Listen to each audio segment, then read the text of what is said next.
is during. During normally suggests the whole of the period of which an action continued. Entire period to which an action continued. Like, for example, it continued to rain during the night, isn't it? It continued to rain during the night. So over here you can see the whole of the period, isn't it? The whole of the night. Continue to rain during the night. So whole of the period when the action is taking place. That is what you can see over here. So during is giving that meaning in the sentence. Let us move to the next one, in and within. Now over here you can see in means at the end of. At the end of. Within means before the end of. So in, at the end of. So it's coming at the end of. In, within, before the end of. So this is what the usage of in and within is. Now you can see the example over here, the first one. I'll be able to finish this assignment in a week. I'll be able to finish this assignment in a week. So over here, I'll be able to finish this assignment in a week. So in over here means when a week is over. When a particular week, when this week is over, isn't it? In a week, in the sense when the week is over.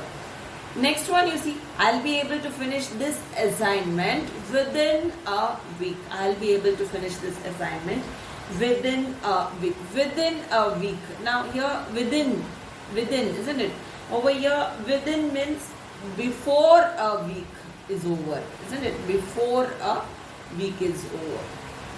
So these are the two meanings. Here in stands for when a week is over. This is when the week is over. So it will be next week, isn't it?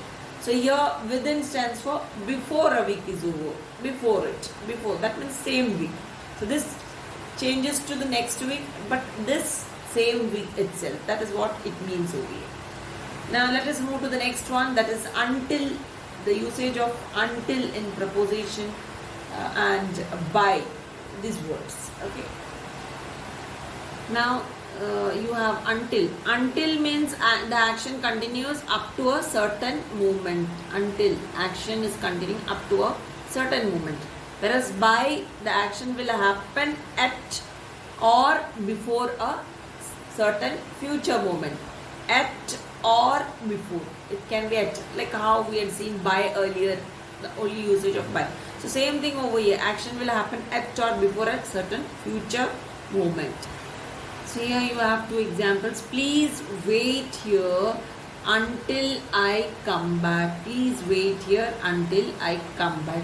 So here you can see the action is continuing up to a certain moment. Until, isn't it? So that's a moment. Until I come back. So please wait here until I come back.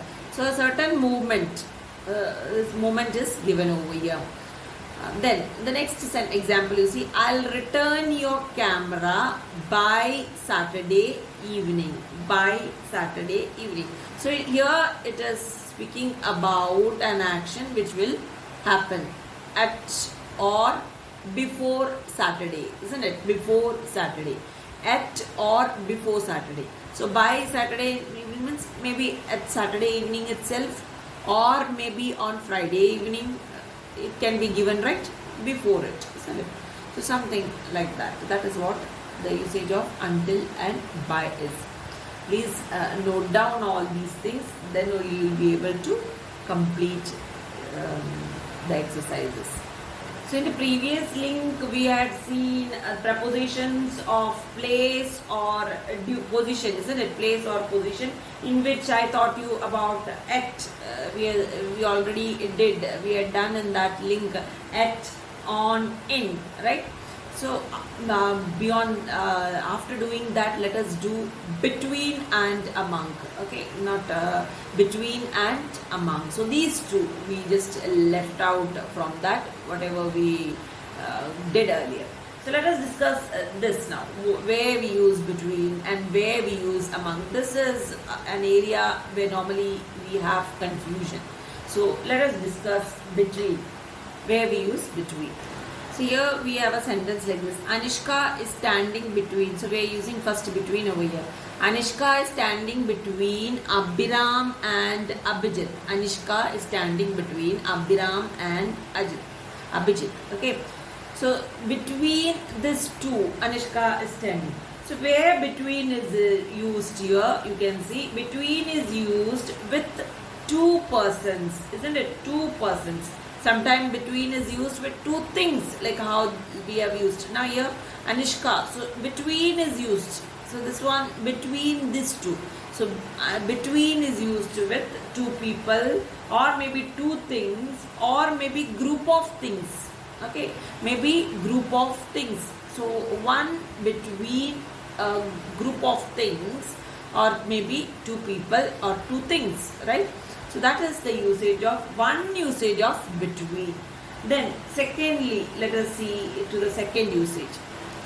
The next one you can see, there is a close bond of friendship between these three friends. There is a close bond of friendship between these three friends. Now in this case, what is the usage of between? So here when we are thinking of more than two persons separately, isn't it? There is a close bond of friendship between these three friends. Now there are three friends, isn't it? We are thinking about them separately, isn't it? Close bond between them. So one plus one, and one bonding with the other, second bonding with the other. So separately we are thinking of these three friends. So in such a case also we use between. So when we use, secondly, when we think of more than two people or two things separately, we use between. That is another usage of between. Now let us move to the third usage of between. Now you see another sentence. Mr. Joshi divided his property equally between his sons and daughters. Mr. Joshi divided his property equally between his sons and daughters. Now in this case what we are seeing is we are using here between, wherein you can use among also in this condition. In this type of a sentence you can use among. So here when we are talking of dividing or sharing, we can use between. Okay, when we are speaking, when we are talking of something which is divided, isn't it? Divided, or something which is shared.